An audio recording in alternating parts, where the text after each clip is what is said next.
Hello, this is the TradeSite US Stocks and Futures Market Preview for Thursday the 12th and Friday the 13th. Friday the 13th, get it, July 2018. This is a two-day market preview. We don't typically do market previews Thursday night going into Friday because most of the week has already played out, and this week is no exception.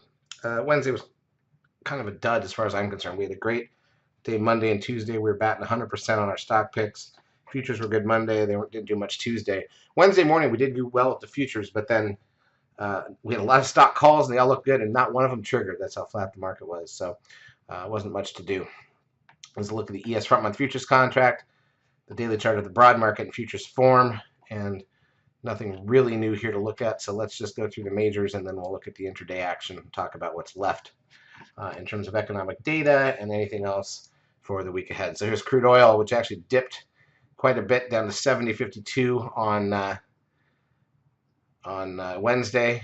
Ahead of announcements that OPEC was releasing more oil into the system. Gold down $2.40. Look at this. This is an inverted cup and handle formation for a breakdown for gold. Really interesting. S&P cash loses almost 20 points. Nasdaq 100 loses 38.62, but that's actually up from where it opened. It was gapping down about 60 points. Stocks down 35.54. So the market's rolled across the board here. Biotech's down $8.12. Just kind of a blip on the bios. The VIX closes up 99 cents at 1363.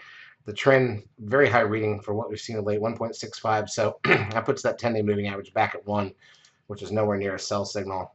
Nasdaq volume, again, only about 1.7 billion. So volume's been light. That's been the problem. Last week was the holiday week. But we had Monday and Tuesday great, and Wednesday morning great for futures. But stocks, you can't keep this kind of volume up and expect to see a lot out of the stock market. And obviously, we're in the summertime here. Advanced decline ratio on the Nasdaq down negative 846. A lot more stocks down than up. One of the worst we've seen in almost a month. On the New York, negative 1309. The second worst advanced decline ratio since early April. So that's a negative number. Google gains $4.32 after gapping down in all of this. Apple loses $2.47, almost leaving a floating island there. Netflix up 302, very near the highs on Netflix. Amazon up 1193. Why not? Let's make new highs on Amazon, although I will point out this does get us to a 12, very near. One more day up and you get a 13 seeker sell signal. Remember, the last two have led to brief pullbacks on Amazon. Tesla down $3.51. TLT, the 20-year bond ETF, up 47 cents. Goldman Sachs down $1.19. All right, so let's take a look at the intraday action.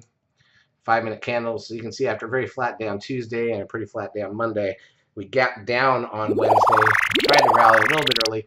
The lower break on the ES was actually the high of the session right there, and then failed at that level.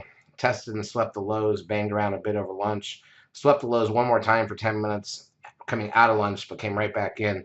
Nasdaq side, maybe a little stronger, never really swept the lows after the open and closed right on the VWAP. So I say stronger, it just means it didn't test the lows of the day like the other side did. All right, in terms of economic data that's left for the week, on Thursday we have CPI, which is a big number, along with the weekly initial and continuing jobless claims. That's all an hour before the stock market opens. Natty gas an hour in, 30-year bond auction at 1 p.m., federal budget balance at 2.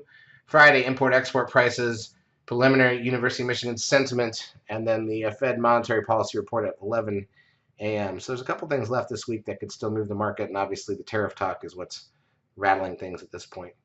We'll have a new market preview over the weekend and hope for a little bit better action potentially next week. Next week is going to be options unraveling and expiration, but that's only for a single month of July, not a triple expiration.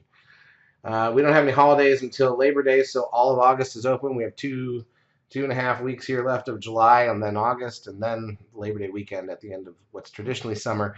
But summer's not the same anymore. Summer's a little more front-loaded. A lot of schools, people and their families back to school by late July, depending on where you're on the country, how these year-round schools work. So August is usually a good month, and I look forward to it a little more than July. Charts, as usual, brought to you by eSignal. If you've not yet taken a trial of our services, feel free to do so. We will help you out for a couple weeks. Have a great trading Thursday and Friday.